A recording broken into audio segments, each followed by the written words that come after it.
thank you, and welcome to EWTN Live. We bring you guests from all over the world. I'm Father Mitch Pacwa, and tonight we have a very interesting conversation lined up about Christianity and Islam. We will be doing so with the director of the Arabic, Islamic, and Mid-East Studies program at Santa Clara University. This will be with Dr. David Pinault. But before we do that, we want to talk about what's happening with National Catholic Register and EWTN News. Joining us now from EWTN's Washington, D.C. studio is Dr. Matthew Bunson, who is a senior contributor for EWTN News. Dr. Bunson, how the heaven are you? Better than I deserve, I think, is always a phrase to use. Always a joy to be with you, Father. Good, same here. What you have going on in the news? Well, we have a lot of things I'm happy to report about. Here we are on the anniversary of Mother's passing, and Archbishop Georg Gänswein in Rome celebrated a Mass in her memory. And he said something very important in his homily. He pointed out that Catholic journalists need to be relentless and fair, but they also need to spread the gospel. And I thought Mother would be very pleased looking at all of this, especially where EWTN News is, certainly just in the last few months. Yeah, that's I didn't know about the Mass. Of course, we were celebrating here, but I'm commemorating her and her passing away 3 years ago. Well, that's good to hear about Rome. That's one of the things that y'all do, is you make available to us a lot of news that otherwise would simply be lost. Anything else going on for the news program? Oh, I think not. I think we lost it. All right, Dr. Bunson, thank you. And we want you to remember to go to EWTNnews.com. You'll be able to keep up with the latest news in Catholic Church and throughout the world. We have a wide variety of news programs to choose from, too. We'll be back in a couple of minutes to begin our discussion about Christianity and Islam, so please stay with us.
Thank you very much, and welcome back.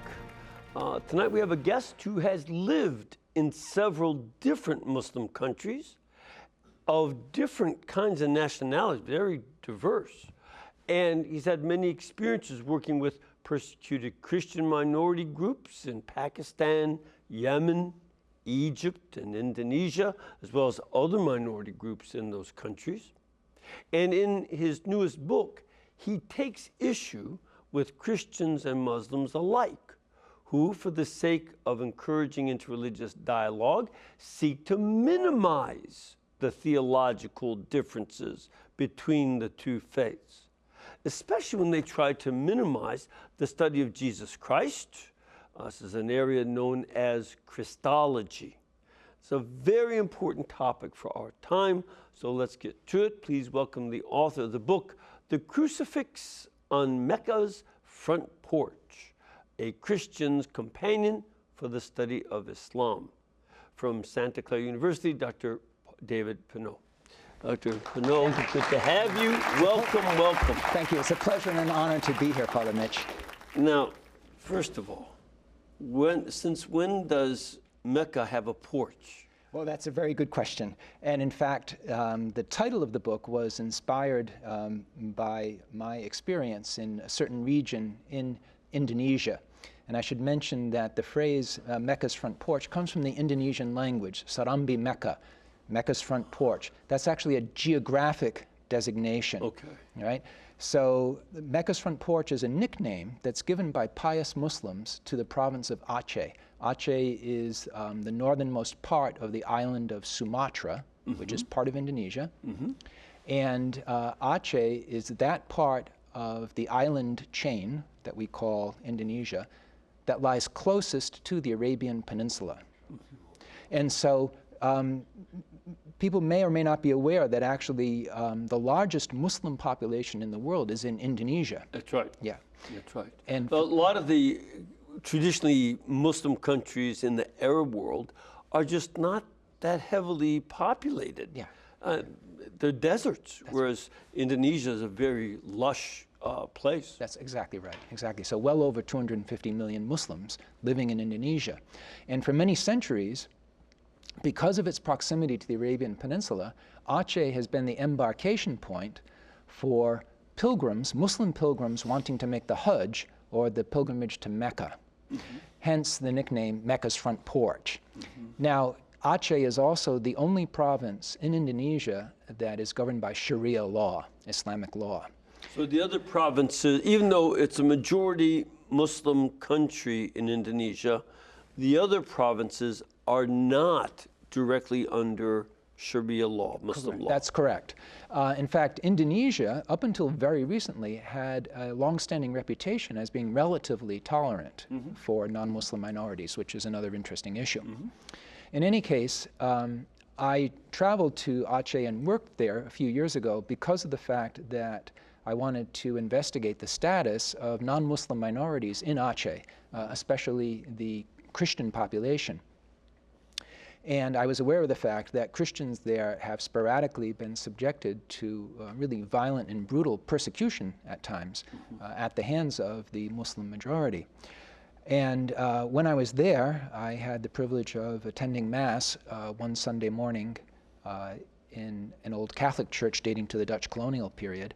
Again, so folks understand, Indonesia had been a Dutch colony. That's correct. These were the Dutch East Indies Yes, at one time. Exactly.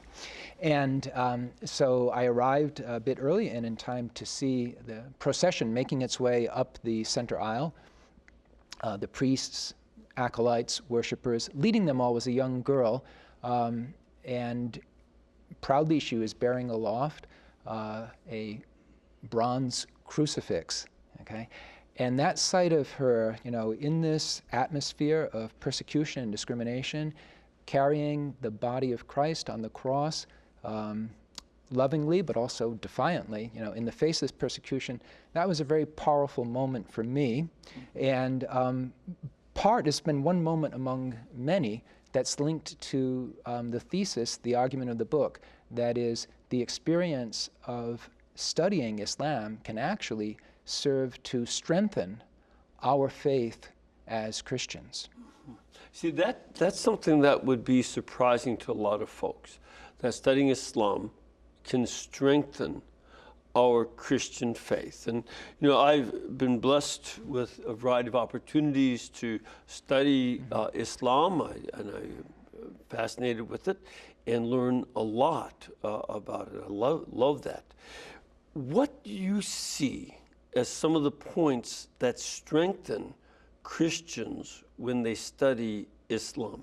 Right, and I want to mention here that, of course, you know, it depends on the perspective that one brings, I mean, obviously. But the way that I have organized the book is to investigate, to provide an introduction to Islam, presupposing no prior knowledge on the part of the reader, but orienting the discussion for points of comparison between Islam and Christianity. So, and yet you also are making sure that you present both Christianity and Islam with respect. yes, absolutely. This is very important. It is very important, exactly. And what I do throughout the book is to make available my translations from various Islamic languages and also my translations from material from Latin dating from the Crusades, because I also in the book look at interactions between Muslims and Christians during the Crusades. But I try to make that primary source material available to the general reader. And it's particularly oriented around issues of how Islam views Jesus Christ. And I would say that one of the things that for me has been so important is in looking at how the Quran, for example, presents Jesus. And I should mention here, the Quran mentions Jesus almost 100 times, okay? But it does... Well, actually more often than it mentions Muhammad.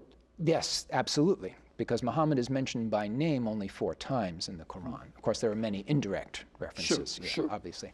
But in looking at the Quran, looking at what the Quran has to say about Jesus, the presentation of Jesus, is so radically different from what we Christians understand that what it does is it challenges us to reflect on what we understand when we say that we believe in Jesus as Lord. And at the same time, of course, what I'm doing, and I bring into the book a lot of my own first-person experiences as a Catholic Christian living and working in various Muslim countries, as you mentioned.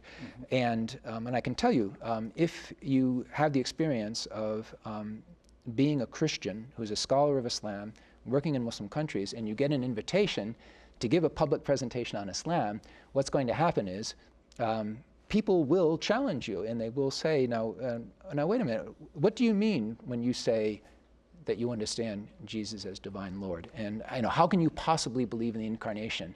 And what's all this with the Trinity anyway?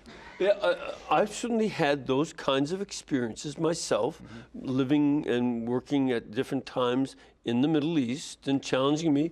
Why do you believe that Jesus was crucified? Why do you believe that he's God? How do you believe in the Trinity? All these questions.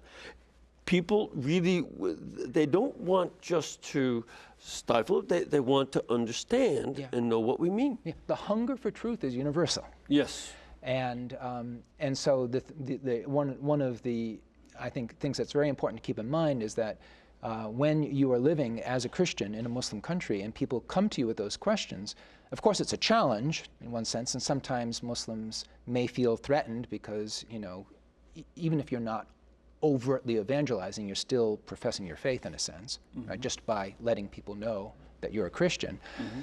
But they're hungry to know. They have unanswered questions, and so I think that the frank exploration of the differences is actually more beneficial to both Christians and Muslims, rather than trying to gloss over or minimize those important... Yeah, people who say, well, really it's about the same thing, there's no real difference, and we all love Jesus, we all love each other, and let's hug. That's not a mentality over there. No, and I think ultimately saying, well, we're all children of Abraham, let's hold hands. I mean, I respect the sentiment behind that, because of course what we want to do is to minimize bigotry, intolerance, etc. And certainly minimize violence. Absolutely. We don't want any kind of violent reaction from either side. Exactly. But at the same time, we should be able to have the courage and the courtesy to be able to explore these differences frankly. Absolutely. Absolutely. Now, in terms of, let's start off with Jesus himself. He's mentioned, as you said, over 90 times throughout the Quran. But there's some concentrations, in Surah 19 and a few others, Surah 5 and 4, the key things. What does the Quran say about, the crucifixion of Jesus? Right. Well, the thing to understand, first of all, and that's a really excellent question, Father, is that the Quran presents Jesus as a Muslim. It says he's a Muslim. That's right. And just so folks understand, what in Arabic does Muslim mean? What's the meaning of the word? That's right. Well, the word Muslim comes from the semantic root salama. And as you well know, Arabic and Hebrew are very closely related to each other. And so the root word from which the word Muslim comes is the root Islam, which literally means submission or surrender, as in submitting to Allah. That word is cognate with the word salam, or peace, which of course is cognate related to the Hebrew word shalom. And there's a phrase in Arabic, Islam wa tislam. If you submit to God, you'll have peace. Yes, exactly. And so in Arabic, the mu prefix refers to someone who undertakes the activity associated with the verbal root. So if the verbal root of Islam means to submit or surrender, a Muslim is simply anyone who submits or surrenders to Allah. And in Muslim theology of God, it's also essential to understand God's will is absolute and completely beyond any human control or comprehension. Absolutely.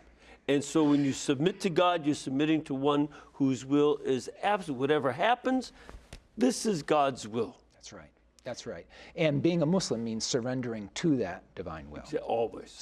So Jesus then is regarded as a Muslim and part of what's called Silsila al-Anbiya, or the chain of the prophets, the historical sequence of prophets, which stretches back to the very beginning of creation, with Adam. And so from a Muslim perspective, according to Islamic theology, figures recognizable from the Bible, figures such as Noah, Abraham, Moses, and Jesus, were all Muslims, all Muslim prophets, all preaching the same message of Tawheed, or absolute oneness of Allah, and all calling for people to submit to Allah and becoming Muslims. Right. Okay? So that's important to know. And then with regard to the issue of the crucifixion, it's absolutely important to know that according to Islam, God protects his prophets from harm. And the Quran itself states, in truth, we will cause our prophets to have victory. We will deliver them both in this life and in the next, both in this world and in the next. And so the Quran denies the crucifixion. The Quran denies that the crucifixion ever took place. In Surah 4. In Surah 4, that's correct. Denies the crucifixion, denies Jesus' death, denies the resurrection. Okay?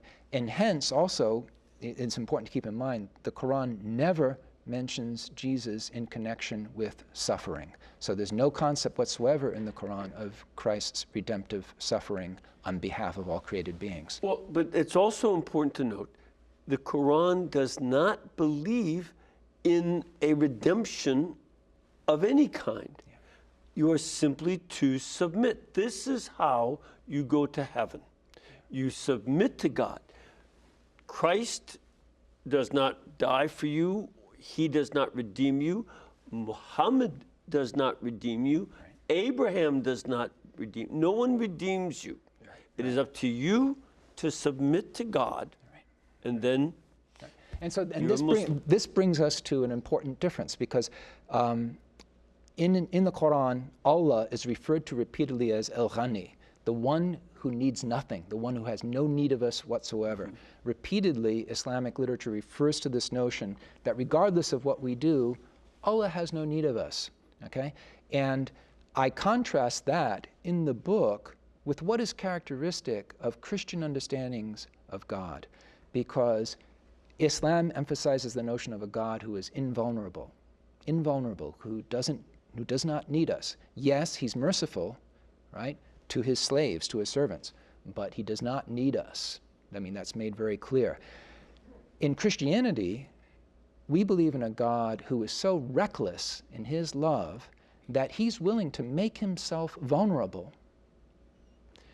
Through the incarnation, God becomes man, and Christ suffers in solidarity along with us, okay? So that we can feel, and this for me, personally has been a comfort, throughout my life, the sense that whatever I go through in my life in terms of suffering or anguish of any kind, I can know that Christ has been there as a pioneer before me. And I'm able to unite my suffering with that of Jesus Christ. Yes. This is very important, so that not only is he in solidarity with me and my suffering, I can offer my suffering to God, yes, in union with him. Yes, exactly. And so there is a communion in between us when he takes that vulnerability, as we do also. Yes, exactly.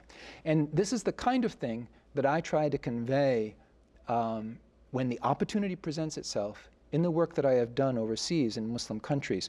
For example, in Pakistan, when I've done research there, I'll give you one example. At the University of Peshawar, which is in the northwest frontier province of Pakistan, near the border with Afghanistan and the tribal areas, you may know that Pakistan, like a number of other Muslim countries, has had a long history of sectarian violence between Sunnis and Shias, the two major denominations. Yes, Sunni is the branch of Islam that most of us would know more about because Muslims from Arabia, Iraq, Egypt, these are mostly Sunni Muslims, and the Shia are the Muslims.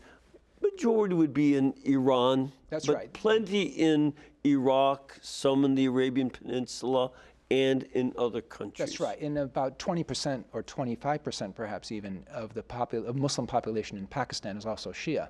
So anyways, I have also published work on Sunni-Shia relations, and part of the new book is also devoted to this topic. So I was invited at the University of Peshawar to give public presentations for Muslim audiences on Sunni-Shia relations. I was startled at first by the invitation, but they explained to me, listen, there's so much tension between us, we can't do it. We want an outsider. It's like when a couple having disputes needs a marriage counselor. Yeah, well said. Okay. So the interesting thing is, I would give the presentation, and of course, giving these presentations, you never know quite what you're going to walk into. That's a whole story in itself. But be that as it may, the interesting thing is, I would not get that many questions sort of like while the cameras are rolling, in the sense of like, when, because in a public setting, everyone's looking at everyone else, right? But afterwards, what's interesting is every evening at my guest house where I'd be staying, there'd be individuals who had attended the lecture. They had been completely quiet during the lecture, but they wanted to see me at night to ask questions. Not only about Sunni-Shia relations, but they would ask me, so what is this business about Christianity anyways? Could you just, it's just one-on-one, just asking privately questions.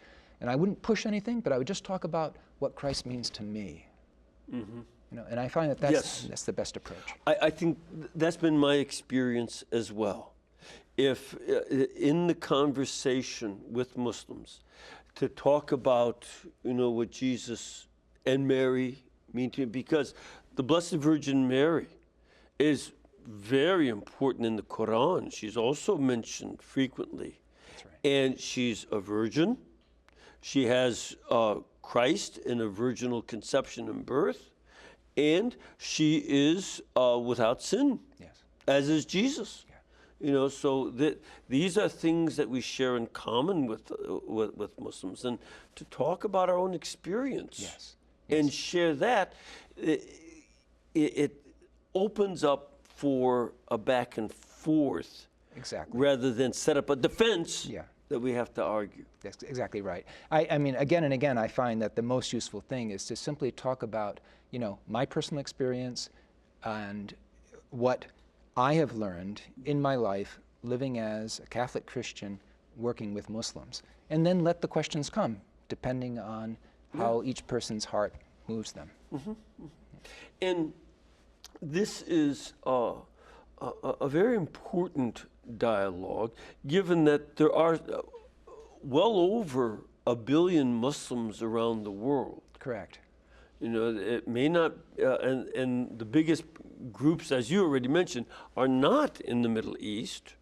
It's Indonesia and India. Yes, that's India right. has an enormous population, and Pakistan is a very large population. Malaysia, many Muslim countries around the world, some of which know, the Muslims know less Arabic than you and I. Yeah, that's right. It's not their language. That's right. It's important to keep in mind that, as you mentioned, first of all, most Muslims are not Arab. Only about 18%, so less than 20% of the world population of Muslims is Arab. So when they recite from the Quran, for most Muslims, that's a foreign language that's quite challenging for them. Yeah. And they come from a wide variety of language groups. And it's also important, Muslims can only pray in Arabic, even if they do not understand every word. The only prayers that are acceptable are those in Arabic. Right. Correct? Right. Well, there's a distinction between what's called salat and dua. For salat, right. which is the canonical prayer, it has to be in Quranic Arabic. Dua is like personal petitionary prayer, and that would be in the vernacular. Yeah. So the difference between when Tevye is praying the berachot in the synagogue versus Tevye in his conversations with God and Fiddler on the Roof. Is that very personal thing? That's your own language, but formal prayer has to be Hebrew. Yeah, good. Now, you had also, in our conversation before we went on air, you were asking about the Trinity. Yeah, the Trinity, because the Trinity is mentioned in the Quran, but not as something that they accept. Yes, the Quran absolutely rejects the notion of the Trinity.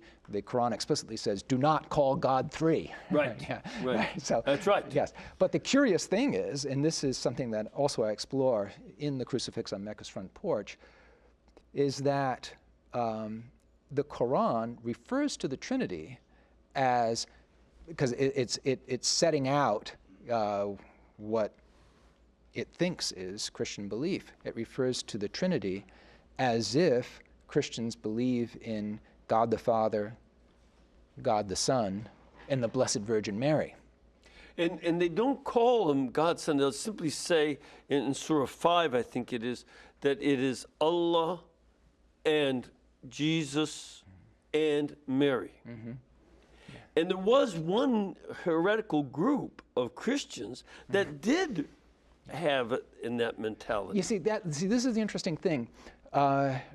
As a student of Islam, interested in how beliefs develop, one of the things that I point out to my own students is that Muhammad was not a theologian.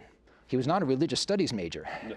Okay, he was a businessman in the caravan trade, and so he grows up as a pagan in what is referred to as the Jahiliyyah, the age of ignorance. Okay? Yeah, Jahiliyyah is before the Quran, everything was ignorance. Jahiliyyah, and that's a very important concept. Only the Quran brings true knowledge. Yeah, and so Muhammad, as a young man, was apparently dissatisfied with the Jahiliyyah tribal paganism that he had grown up with in his hometown of Mecca. In his business travels, he had encountered individual Jews and Christians, and as I point out in the Crucifix on Mecca's Front Porch, he seems to also sought out religious figures. He had conversations with Christian monks and with Jewish rabbis, apparently. But it's important to keep in mind that what he gathered together were a series of impressions from various people that he had encountered.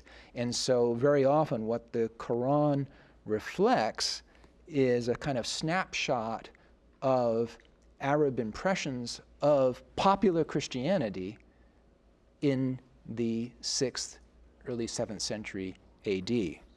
And it's important for us to remember that those different Christians were themselves embroiled in a variety of arguments. They were not guided by either the Patriarch of Constantinople and certainly not the Pope of Rome. So there were a lot of disputes about Christ among Christians, and that scandal helped to feed a certain amount of confusion about the Trinity. Unfortunately, we cannot be confused about it being time for a break. Okay. Again, want you to learn more about this. The book is called The Crucifix on Mecca's Front Porch, a Christian's Companion for the Study of Islam. And you can get that at our religious catalog, EWTNRC.com. It is item number 42309. 42309. We'll be back in a couple of minutes. We want some of your questions and comments about Islam and other topics related to this, so please stay with us.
been covering a topic that I myself have been very interested in for a lot of years. And we'd like to start off with a phone call if you're ready for some questions. Absolutely. Thomas. Yes, Father. From Tennessee. Yes, Father. And what question do you have for us this evening? Yeah, I have it for Dr. David Pinault. Please. Okay. Archbishop Fulton Sheen predicted that we could not coexist with the Soviet Union. Actually, he compared the Soviet Union's hidden agenda to Judas's kiss.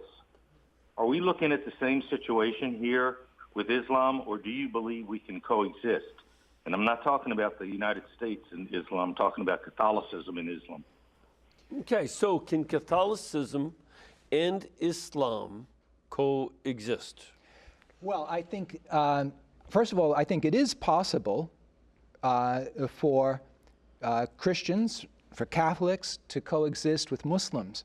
It's important to keep in mind that Islam is a religion, and as a religion, it's susceptible to many different interpretations by Muslims. Well, like you already mentioned, Shia and Sunni. That's right. And there are many other divisions even within those two groups. Absolutely.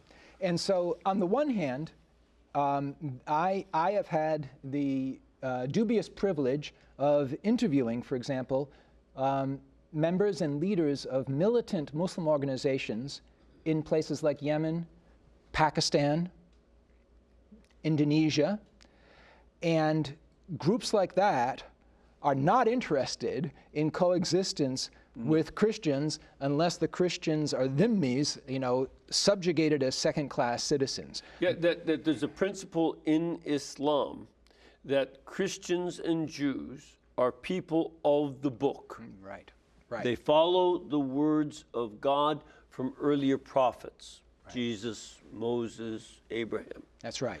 But they can live with Muslims by the Quran, right. Surah 9 especially, if they submit by recognizing Islam as dominant, and that they pay a tax called the jizya, which is a tax for them to receive protection.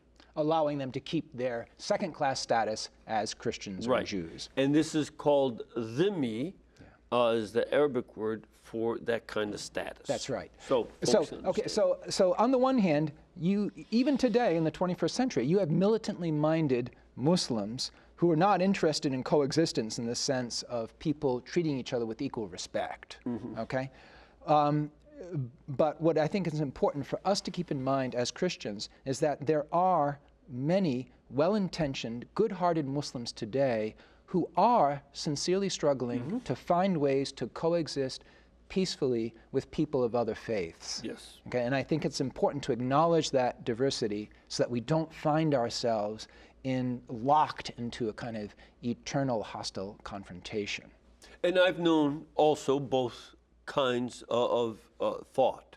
I've encountered both kinds of thought in the Middle East. Mm-hmm. And my friends who's, yes, I'm Muslim, but you're my, Abuna, father, they call me, Abuna. Abuna, I would walk into the fire for you. Yeah. They're friends who would be there to protect me, but they also fear those who would terrorize me. Yes, yes. They fear them desperately. That's right. And it's important to keep in mind that when you look at the record, especially since September 11th, 2001, of the unfortunately numerous terrorist attacks carried out in the name of Islam, right? In many cases, the victims of those terrorist attacks have been Muslims. The majority of victims of terrorism are Muslims. Right. Now, and I'll just add as a little sort of side note to all of this that I would say that the number one external international threat facing us as American Christians today actually is communist China.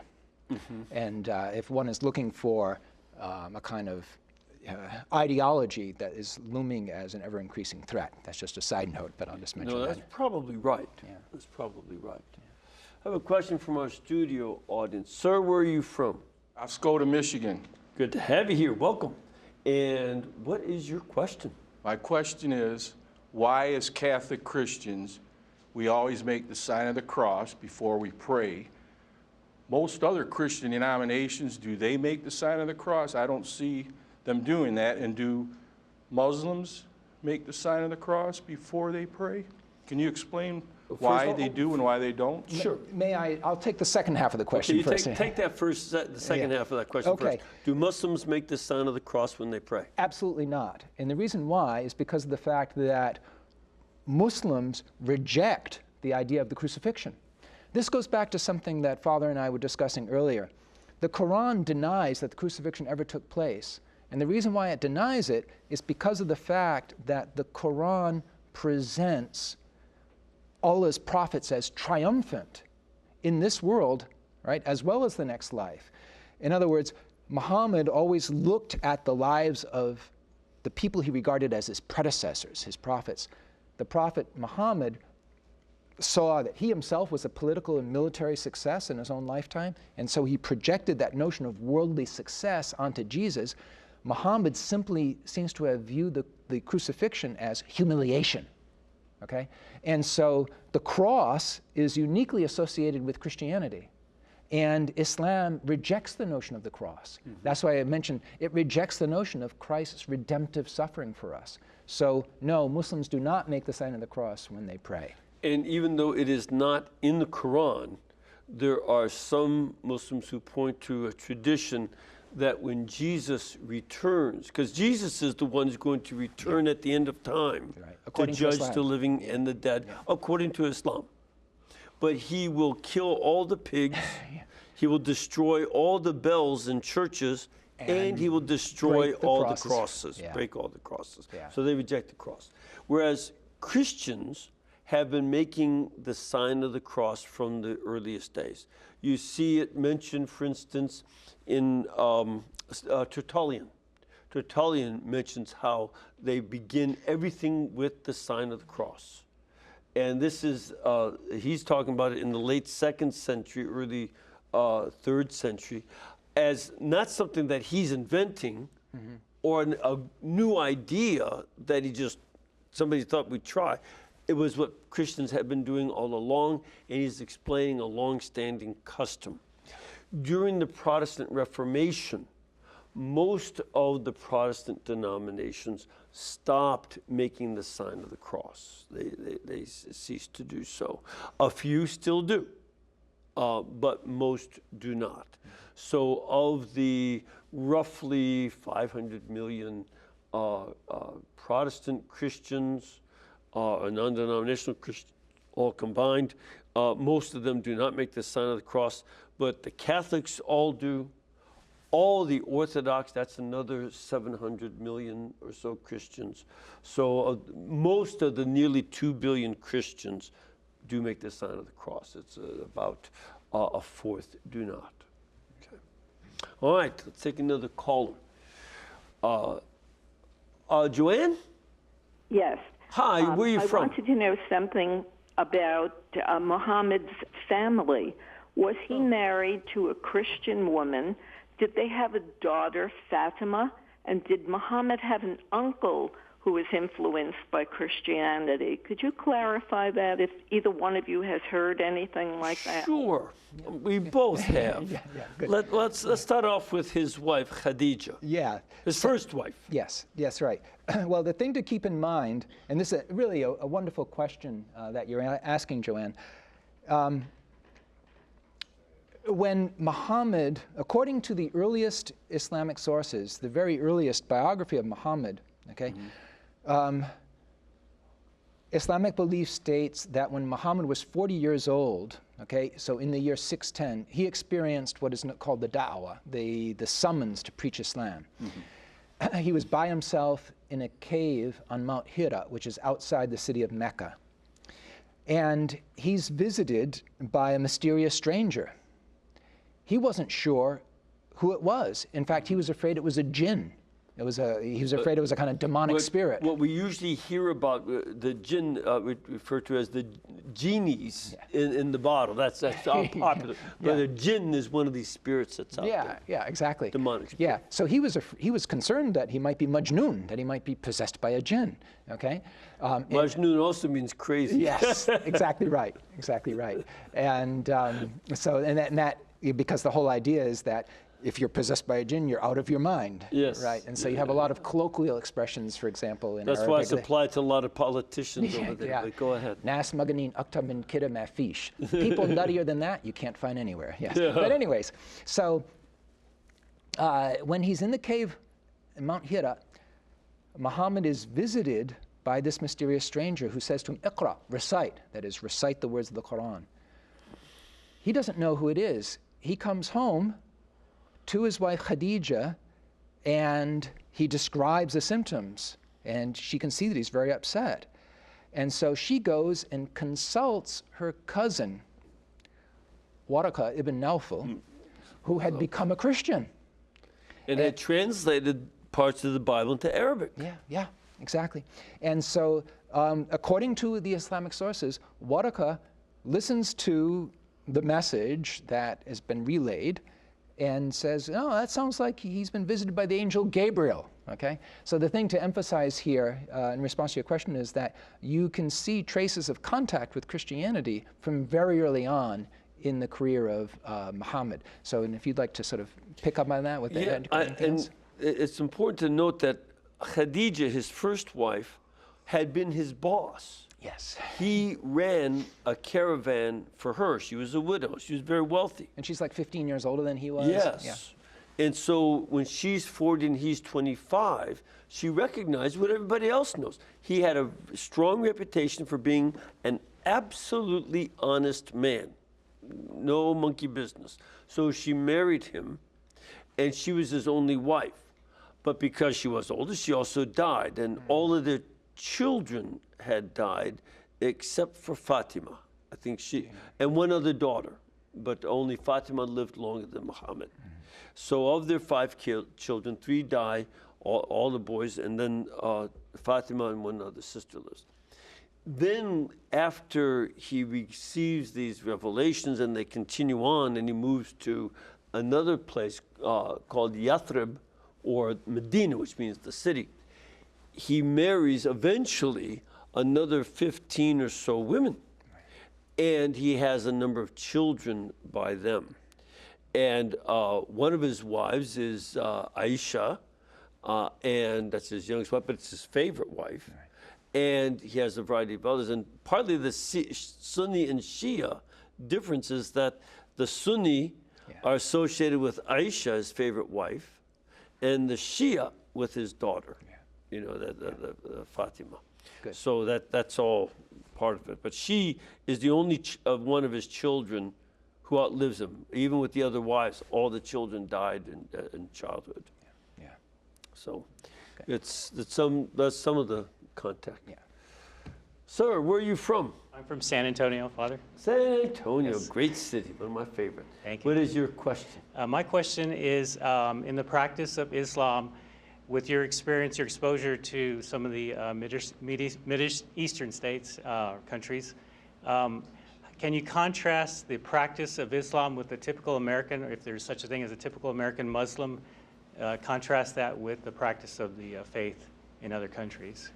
Yeah, so in terms of worship, first of all, I would say that the basic practice of worship is the same within denominations. I mean, if you compare Sunni and Shia worship, there are differences which from the outside would seem relatively minor, but from within are quite significant. Purely in terms of worship practices, in terms of what's required of the faith, you could say that that's universal. Socially, the picture becomes more complex and more interesting in the sense that, first of all, I would say that, and this is something that many listeners may not be aware of, in general, Muslims in the United States are slightly better educated and slightly more affluent than the average co-American. other American citizens. And that has to do with our immigration policies and, how one qualifies to get a green card and so forth. The reason I mention it is because of the fact that, relatively speaking, I would say that American Muslims are quite well integrated. I mean, there are exceptions, right? Yeah. But quite well integrated into American society. I have often gone with my students to visit mosques, here in the States as part of the courses that I teach, an opportunity for Christians and Muslims to interact and for my students to witness Muslim worship. And again and again, what I hear is that, the vast majority of American Muslims are very glad, very grateful to be living in the United States of America, partly because of the fact that, for example, linking here to the sectarian differences we noticed before, that overseas, in Muslim-majority countries, there are Islamic denominations like the Shias, minority group, Ahmadis, for example, some Sufi groups, right? Ismailis, right? Who are all persecuted. But here in the United States, they can set up their own mosque, worship freely, and they're protected. Nobody bothers them. No. Okay? You contrast that, say, with the situation, for example, in France, very different situation where approximately close to 50% of the prison population in France is Muslim, right? And that speaks to a completely different social situation. It's linked to the French colonial heritage in North Africa, for example. It's linked to problems with lower economic levels of the Muslim migrants into France. Right. Difficulties with integration, different job opportunities, etc. So those things actually are quite important. If I were to point to one difference in ritual, I would say that for anyone who has studied Shia Islam, and again, this is something that I talk about in the Crucifix on Mecca's Front Porch, in the discussion of Shiism, every year during the month of Muharram, Shias venerate the memory of the Prophet Muhammad's grandson, Hussein ibn Ali. Hussein was killed in combat at the Battle of Karbala in the year 680. And every year around the world among Shia communities, there is a practice called matam, which is an act of physical self-mortification honoring Hussein and what he endured in combat. And so there are some Shias who will take that to the point of actually lacerating themselves, cutting themselves with whips or daggers and things like that. And I've witnessed this overseas in India and Pakistan and so forth. But here in the United States, that sort of practice tends to be very much downplayed. So that would be an example of a difference in the ritual dimension. Let's take another caller. Hello, Antonia? Yes. Hi, Father Mitch. Hi, where are you from? I'm from Connecticut. Great. And your question? Well, I wanted to ask both of you this question. I was privileged to live with a Turkish family who were Muslim for about 3 months, and we both had discussions about our faith, and we shared our faith with each other. And at the end of our conversations, we both concluded that we were both sorry for each other for what we believed. And my question is, what do you both think or individually think would be something that would help to deepen the discussion and bring about a promotion of the truth in regards to our faith and what they believed? Okay, thank you, Antonia. Yes, well, I think... think... Good way to... we're getting close to the end, but good way to bring this to a conclusion. Yeah, I think that's a wonderful question, Antonia. Thank you very much. I think it's important, first of all, to, honor the integrity of each other's faith, okay? And, in Islam, there's a strong emphasis on what's called niyyah, or the intention behind what one does and the intention behind how one prays. And so I think it's important, first of all, to honor the sincerity of the person that we're speaking with, okay? And to acknowledge first of all, that there are significant and substantive differences in how we understand God, such as we've been discussing, but at the same time, respecting our fellow human beings' integrity in faith.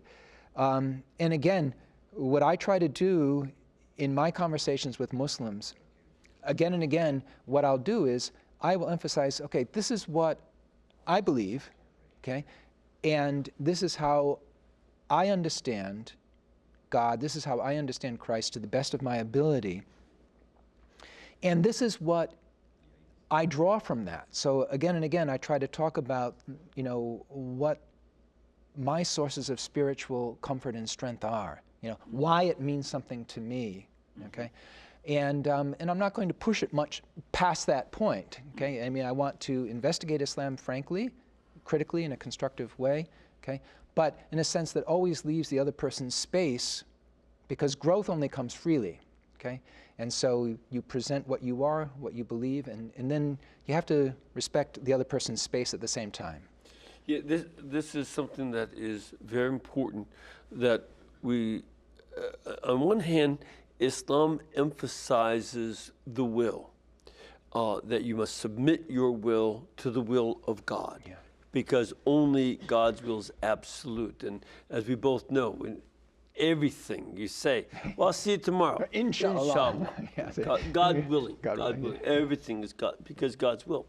Whereas we also have, as Christians, a different sense of respect for their free will, and we show respect for that and trust that it will be God's grace that is the one who brings us the ultimate conversion. Thank you very much for coming with us. We're out of time. I want to mention again your book, The Crucifix on Mecca's Front Porch, A Christian's Compassion to the Study of Islam by David Pinault. It's item number 42309, available at EWTNRC.com. If you want to know more about Islam, it's a great way to get started. And I want to bless all of you. May Almighty God bless you and keep you and cause His face to shine upon you. The Father, the Son, and the Holy Spirit. Amen. And we can bring you this program and all our other programs only if you remember us in between your gas bill, your electric bill, and your cable bill. That's how we get to pay our bills too. Thank you. God bless.